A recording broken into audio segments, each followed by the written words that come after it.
Dana White's Contender Series 2023, week number 3. This is the weigh-in recap show, full card predictions, and the betting breakdown. Looking forward to talking about each of the matchups on the card. So make sure you guys smash that like button. If you're new to the channel, subscribe. Turn the post notifications on and make sure to share the video as well. And also note, I'm live for the entire Contender Series card Tuesday, 8 p.m. Eastern time. I'm normally live doing Q&As Tuesday nights. Now every week I'm going to be doing a Contender Series fight companion, so make sure to tune into those. And let's get into the fights. Starting the card off, we have Robbie Ring versus Luis Pajuelo.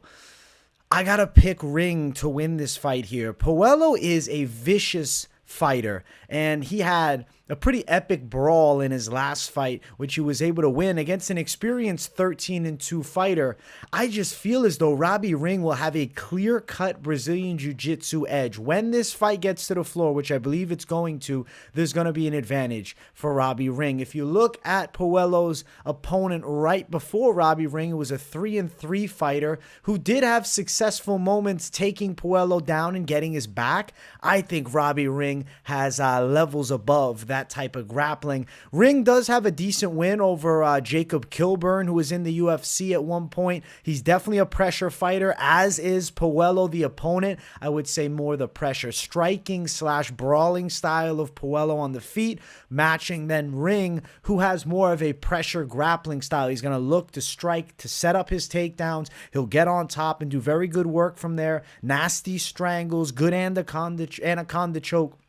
And the Jacob Kilburn win, a UFC veteran, solid on the resume. Still, very young guy, 6-0. Opponent on the other side, 7-1. So we do have, I don't know, some, lesser experienced fighters. Not 10 fights on either one of them, but Contender Series, you get a lot of good prospects. And I think Robbie Ring's got the goods at 23 on the floor. I think that's where he's going to shine.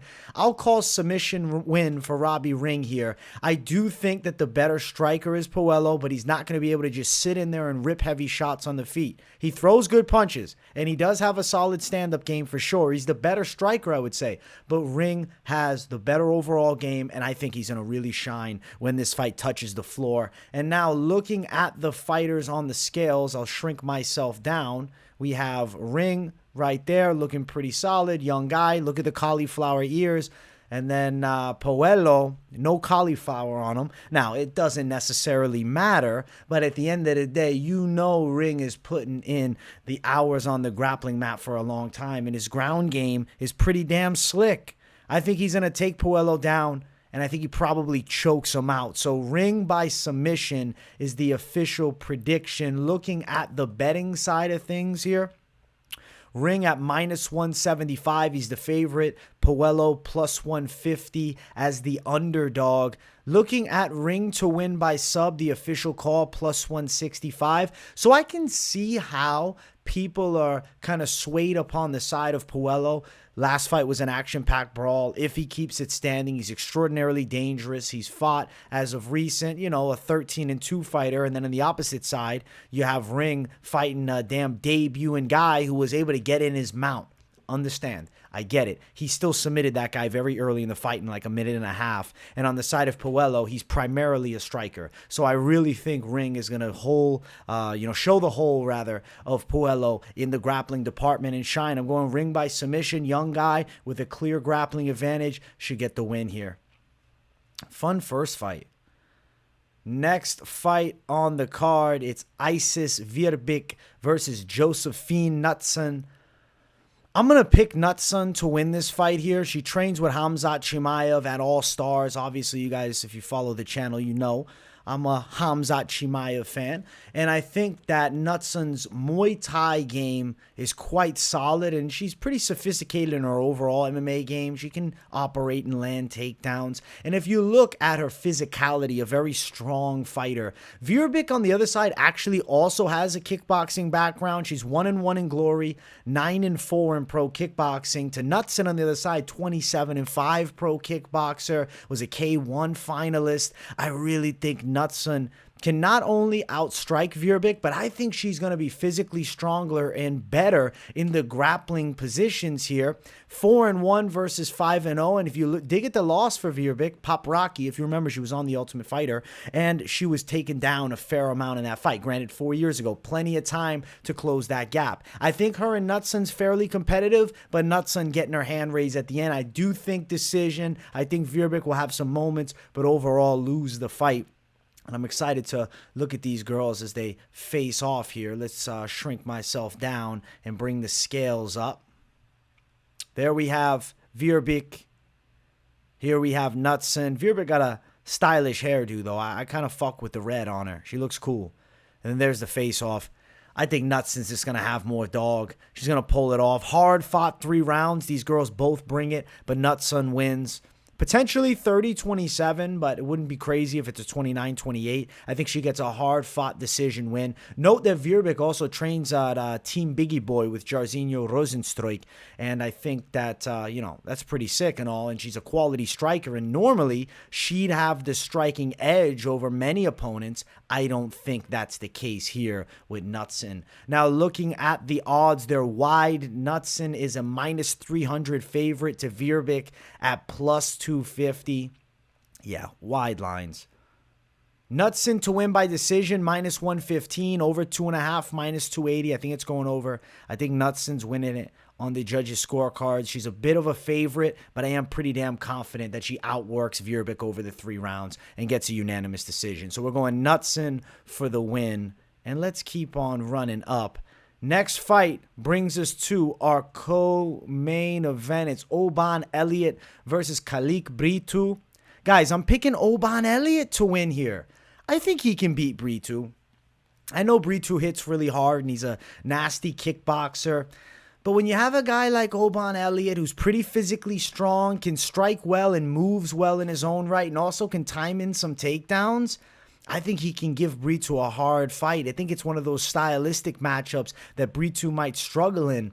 Brito's dangerous, right? You dig 3 fights back. He lost to like a 45-year-old guy in Piotr Nitze in this fight there.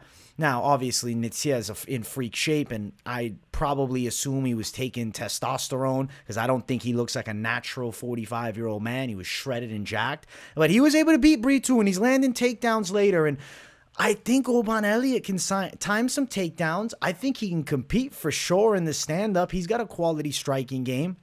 It's about avoiding the bombs with Brito. I like Elliott as a dog.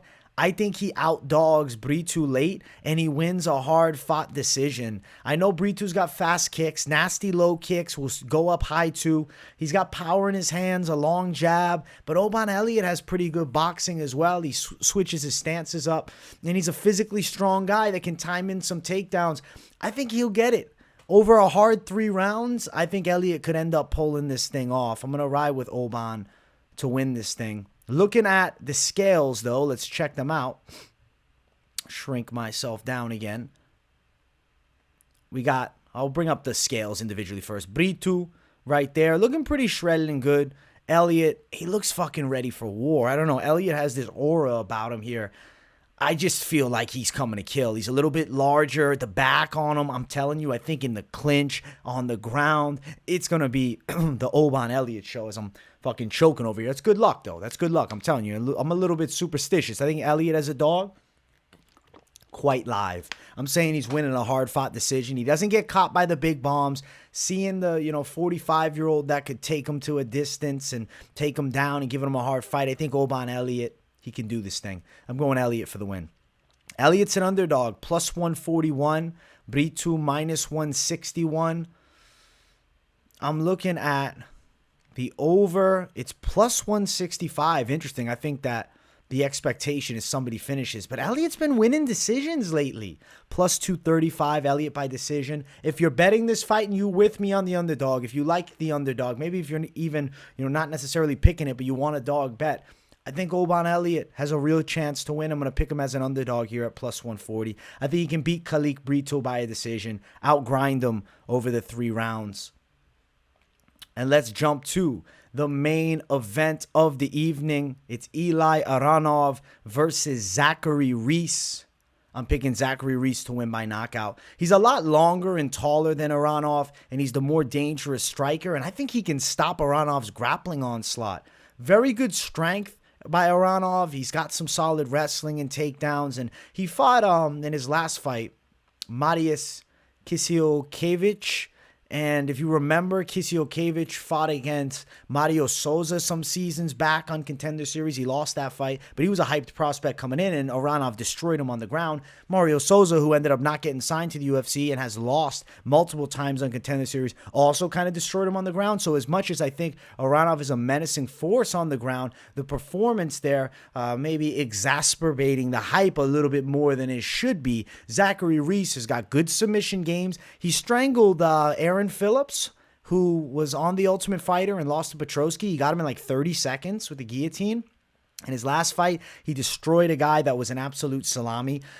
Reese, at the end of the day, in the past, couple, maybe the competition level comparable on the other side is slightly higher, but I think it's inflated by the 10-1 Marias, because I feel like beating somebody that was on The Ultimate Fighter and Aaron Phillips is pretty positive. I know the 5-10 guy doesn't look good after that, but Reese is a straight finisher on the feet. He's a nasty kickboxer that fights out of the southpaw stance. He's a strong guy who looks to stop fights. On the other side, Aronov is a grappling menace, for sure has good wrestling and top control and will try to wear on his opponents. But what happens when Reese is too slick from the outside? Aronov can't get control of him and he's stuck striking. He's getting knocked out. I'm going Reese to potentially win this by KO. I'm going to call KO, but don't be shocked if he locks up the neck of Aronov and is actually able to strangle him. It's not like he hasn't, he's got the subs. The sub here. It's not like he hasn't won by sub before, and he's a long-armed guy, kind of built for guillotine chokes. We'll look at these two facing off, and you'll see, the evident size differential in this matchup. Let's scroll it down just a second. All right, let's keep on scrolling. There's Zachary Reese. Looks good on the scale. There's Aronov. Looks pretty good too. And then there's a substantial height difference. I think that will make Reese difficult to handle against the cage for Aronov, where I think he wants this fight. And I think in the striking from the long range, Reese could do some serious damage. I like the stand-up. I'm going Reese to knock Aronov unconscious, and I think he's a pretty solid prospect coming up in the UFC. Let's look at the odds for the fight. Reese is the favorite, -160. Aronov at +140. It's going to be a hell of a fight. Reese by KO +210. Aronov by sub is +375. If Aronov's to win, it would probably be a grinding decision or an arm triangle. But on the feet, I think Reese is going to be ripping him up. And I don't think Aronov can get control of him. I know he's a damn strong guy, and he's got solid wrestling. And I wouldn't say you're nuts for going for the Aronov underdog, but I think that Reese is going to be difficult for Aronov to get control of with that height and reach difference. Add in the speed difference in the stand-up and the overall better kickboxing. For me, it's Reese getting the win here. So I'm looking at this Contender Series card, and I honestly usually do this as I'm breaking them down, but I want to kind of guess who's going to get signed to the UFC. I think that there is a legitimate chance that we're getting a full slate of signings here, with Reese at the top, with Oban Elliott getting a win, Knutsson they're definitely looking at, and then I think Robbie Ring pulling off a sub will get him signed. I think there's a high possibility that it's a full sweep of the card. Again, 4 fighters getting signed. Obviously, we lost the fight. Luciano Pereira versus Felipe Dos Santos. We don't get to see it. That's why it's only a 4-fight card, so a little bit of a quicker breakdown because of that. But I'm kind of feeling that everybody's getting signed again to back weeks of everybody entering the UFC. I'm really excited for it. Contender Series bringing the heat, as am I. I'll be live for that full Contender Series card, so make sure you guys tune into the Fight Companion. But I'm not done just yet. I do want to look at the betting side, more so the pure parlay betting side of Dana White's Contender Series this week. Let me bring up best fight odds here on screen so we can look at it. Okay, I think Knutsson and Robbie Ring win. +133 for that. Yeah, you might sweat a little bit because I think that Verbeek is going to be tough, and I know Pajuelo's a dangerous striker.